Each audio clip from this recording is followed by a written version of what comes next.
So our next speaker is Dashama. Since 2005, Dashama has produced hundreds of videos, multiple best-selling online courses, 32 instructional DVDs, written 5 books. She leads international retreats, teacher trainings, and events. She is a yogi, a health and wellness market segment known as Lohas. Her productions have been distributed globally through Target, Walmart, and Best Buy, Barnes & Noble, Amazon. But what makes her really special is what you're about to find out. She has a light that comes out of her that is just inescapable.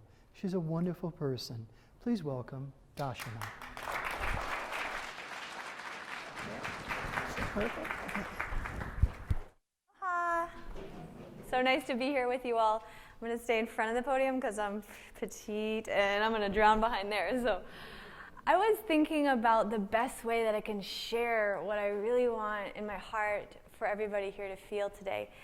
And it started with a quote by the enlightened Winnie the Pooh.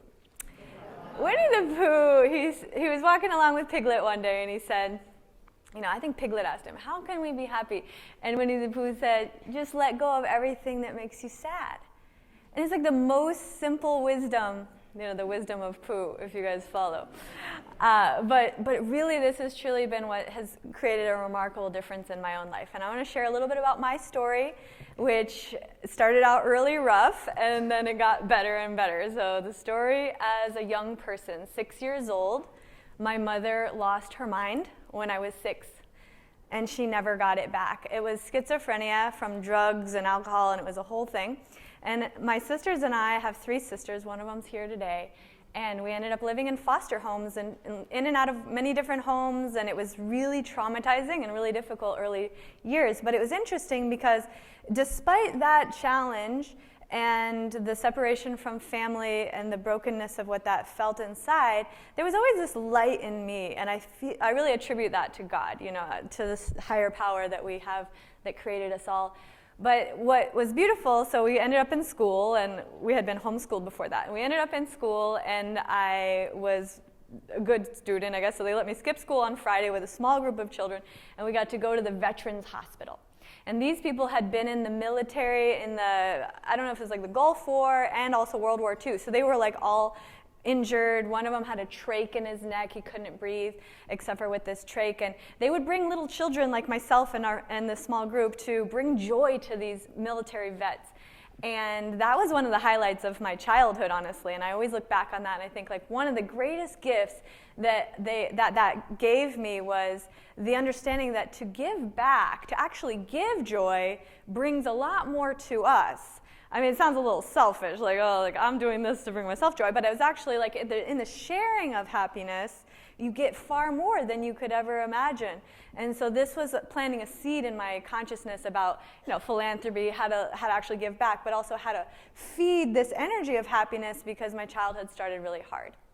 So that was like 7 years old, and then I ended up going through this whole life, many traumas, many beautiful moments, like a child does.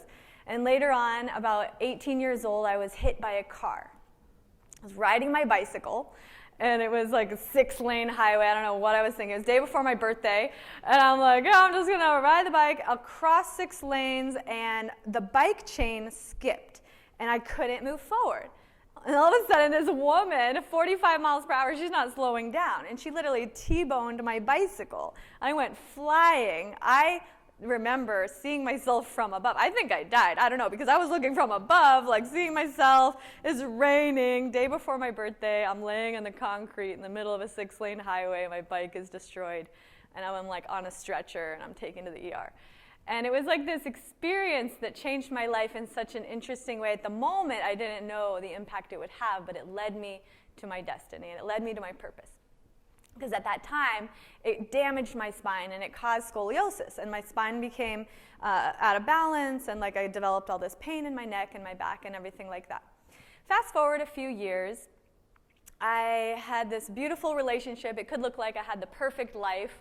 I was a bikini model, everything going well, except for I was so petite, they were like, you're too short to be a model. Sorry. I was like, okay, fine, I gotta find another career. So I had this office job, and I was dying. I'm like in this office job, fluorescent lighting, cubicle, suffering. I'm like, this is not my environment. Like, what do I do? I was like, literally, I was the top of it. I kept getting promoted. I was so good at this job, but I just hated it there. I was like, I have to get out of this place. So, like after a while of this office job, I was really like dying from depression, like literally depressed, and I couldn't find happiness at all. And my boyfriend, he was like one of those Tony Robbins types. He's like, Dashama, write down 5 things that you're grateful for. And I was like, writing these and like not feeling anything of gratitude. I'm like, I'm so grateful, like nothing. I couldn't feel gratitude. I couldn't feel anything. I was numb. I was depressed. And it was like the interesting time of my life, because it was literally like from the outside, I had the American dream. I had a perfect boyfriend. I was a bikini model, a perfect body. I had the perfect home. We had bought this 3-bedroom place on a golf course at 21 years old. And it was literally like what could be like perfect. And then all of a sudden, nothing could make me happy. And I was so depressed. So it was my soul telling me I was not in alignment with my purpose, right? That's what happens. That's what depression really is. If anybody wonders what is depression, there's a couple hormonal influences, and we can talk about that in a second, but ultimately it's your soul telling you you're not in alignment with your purpose, and it's asking you to make some changes, and that's what depression really is. So I was super depressed for a year, and then finally I asked myself, I was praying, I was crying a lot, and I prayed to God, and I said, show me, like, what can I do? Like, even if money was not an issue, like, what would I do with my time that would bring me joy? Because that's all that matters right now, is just happiness right now. Because nothing was bringing happiness. And I got this message, and it was like, you need to be active and help people. Like, you need to be in the active helping people, service to humanity, something, and especially if there's movement involved, because I've always been like an athlete.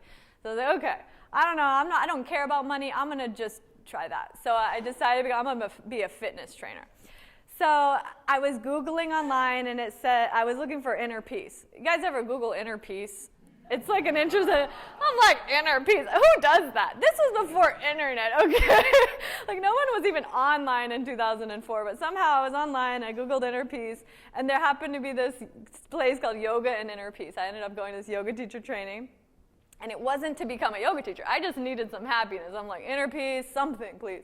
So I go to this place. It was literally, I had to wake up every day 4:45 in the morning. I'm not a morning person.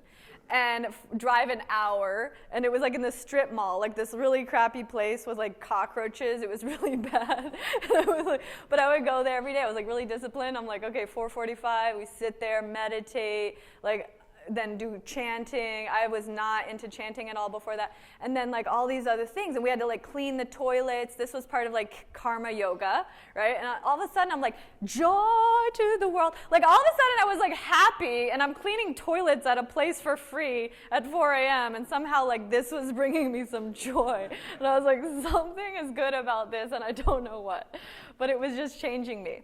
And it was like the combination of the meditation, right, and being committed to something and coming out of my own selfish like mind loop of like, I'm not happy, and like really getting outside of that and just focusing outside of that, like on my service, like whatever, cleaning toilets, whatever you can do, but just doing something outside of yourself for others. That started to change my life.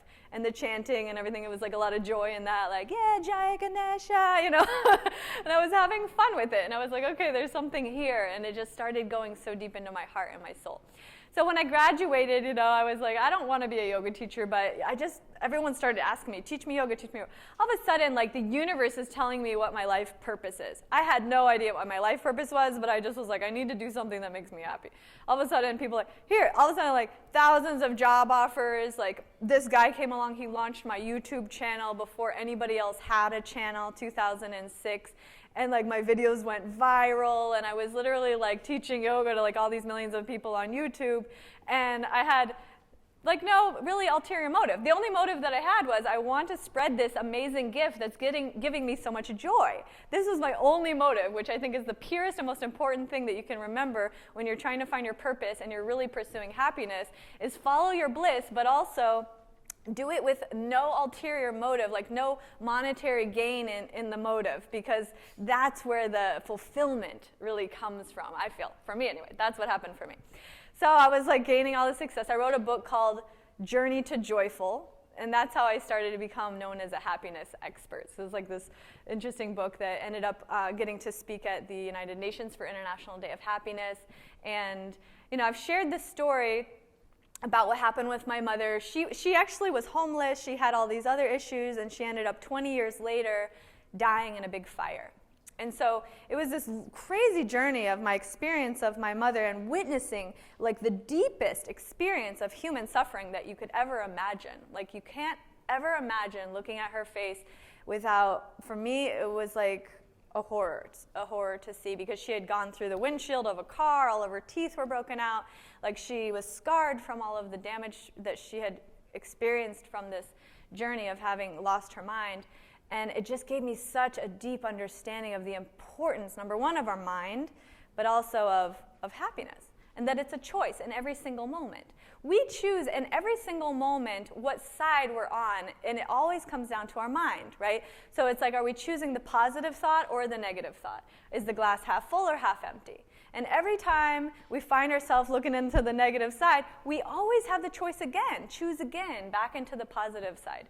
And there's so many little techniques and hacks and secrets that I can share, and I love to share. One of the things that I think has been transformational for me especially, besides for meditation and all the work on the mind and trauma healing, and also the healing around the story. Because the story that we have is a story that we tell ourselves. But we can go in and reframe the story and create anything that we want with that. So there was a point in my journey where I had this victim energy. I was like, oh my God, like how did I have this horrible childhood? I have these friends, they have these amazing mom, amazing dad, like great childhood. And I was like, what happened here? Because on the highest level, on a spiritual level, I really believe we choose our birth. We choose our parents, we choose our story. But I was like, why did I choose this? Hello? And I was like crying to God, like, why would I choose this? And then there was this revelation. And the revelation was, we choose the experience that's going to give us the greatest growth so that we can fulfill our life purpose in this life. So if you've been through some really deep challenges, who here's been through some challenges? Anybody here? Couple? A little bit of something? You know what I'm saying? You haven't lost somebody that you loved. Anything happened to you that you felt wasn't fair, right? It's like life is interesting. What I learned is that it's not about what happens, but it's about how we experience that in terms of, I look at everything now as a gift. If something really hard happens to me, I'm like, oh my God, I am being prepared for something really big. You know what I'm saying? Because it's priming you, it's strengthening you, it's giving you that deeper experience of life so you can come from a deeper place. So that's what I learned about my story and my childhood, and I actually wrapped it all in love and forgiveness, and I actually see it now as a gift. Whereas in the beginning, I was like, what was that? And so it's just a matter of reframing and reprogramming the way that we see our story, the way that we feel about our experience of life on the day-to-day, and coming from that place of gratitude. So when I was speaking at the United Nations, we got the opportunity to do this 21-minute gratitude meditation. It was wonderful, live broadcast on the UN.org, and it was literally just repeating the word thank you over and over with a smile on your face for 21 minutes can change your life. If you guys do that, send me a message on email, Instagram, somewhere, and just let me know how it goes, because literally it'll change your life. This creates such a catalyst of energy, of gratitude and appreciation, which results in happiness. It can change your life. Even if somebody passes away, start doing this. This is a healing practice. It's so powerful. But anyway, so I started to realize that there are little secrets that we can do. And then I was like, why not make these things a daily habit, right? Because that's how you create daily happiness. And I started teaching these things. I started to have a school. I certified people, and I started training people on how to spread happiness. Basically, yoga, meditation, all these breathwork, diet, nutrition, many different ways that we work on ourselves from the inside out. And that way we can be a vessel to really shine the light that God has put into us. Because we are just channels of this light that is from the creative source. So as long as you keep your temple clear, you're always going to have this radiant light coming through. And I find that the daily practices and kind of consistency around that has been one of the greatest secrets to maintaining consistent happiness. Because everybody can have a happy day, a happy moment, but it's the steady consistency of this energy is what really makes your life beautiful, right? A remarkable life. One of those people that people remember and that are like, wow, I just want that person around. Like, how can I have a little of that sparkle? It's inside of everybody here. Everybody in the whole world has it. But like all these layers of story and trauma and beliefs and all of this mind and everything is what's blocking and weighing you down that makes you feel heavy or not this lightness, right? And the lightness is the happiness. So this is the way that I see life, and I try to share this with as many people as I can, because I feel that the more that each individual, each one of us, takes responsibility for our own happiness, that is what's going to create the ripples of change that she so eloquently, I loved the mathematics behind that. Like we each have come into contact with, let's say, like she said, 150 people, and then that ripples out, and then all of a sudden the whole world can experience this beautiful energy just by being in contact with you. But you have to have it in you first. So that has to be the priority. Priority number one, you taking care of you, filling your cup up. Your priority has to be your happiness every single day, above everything. And then everything else. Because from there, everything flows. I've been working on this movie called The Flow State. It's a documentary movie. But the flow state and happiness go really hand in hand. Who here knows what the flow state is? Anybody ever heard of that? It's like when you're in the zone. It's like you're in this expansive, connected space where you feel infinite intelligence just streams through you. You don't even have to think. You have just everything available to you. Your mind is clear, and life is in flow. We call this flow state. So a lot of athletes and artists and different types of experts and different masters of the fields out there are like living in flow state. And the point of the movie is to really help people to understand that everybody can have access to that. And a big key to it is this happiness and gratitude. So if we stay in those high vibration states, you keep yourself high vibe. And like there was another person that mentioned, like you do that by continuously reminding yourself that in every moment, this is my choice, and I'm choosing happiness. If there's some people around you that are unhappy, you can be that one person that's choosing happiness in that moment, and be that light that's spreading from within. The other thing that I really felt, like for most people, because people ask me all the time, how do you become a happiness expert? You must be happy all the time. And I really want to emphasize that's not the case. I think happiness experts are born because they've been through hard things, but they're choosing happiness. So it's like a daily choice, because everybody has this choice. Now, some people have a happier demeanor than others. You're like, this person's just bubbly. I'm kind of bubbly, all right, I understand. But besides for that, though, I've been through a lot, had so much trauma that I really want to emphasize when people think that I'm just lucky or that it's something genetic, it's not. It's available to everybody. Happiness is available, and it comes from working on yourself and making that daily commitment. One of the things that really works is doing a gratitude practice, right? But one of the things about that, like I said in the beginning, when I was doing my gratitude and I wasn't feeling it, it's pointless. Never do anything if you don't feel it. It comes down to the feeling, okay? So if you're just going through the motions of anything, like meditation, same thing. You're just meditating but not feeling, no. That's not, don't even waste your time, right? Do it, and the intention has to be the feeling, shifting your state from the inside out, so that at the end of whatever the practice, whether it's gratitude practice, meditation, breath work, yoga, going for a run, dancing, making love, swimming in the ocean, whatever your practice is that brings you to that better state, make sure that you feel it and you're fully present every single breath of that experience, and that's how you're going to change your life. And that's also how you're going to change the people around you. So I'll leave you with that. And I want to just send you all so much love and gratitude for the time that we get to share today. And my name is Dashama. You can find me on Instagram, Facebook, YouTube, all over the world, dashama.org. And thank you so much. Namaste.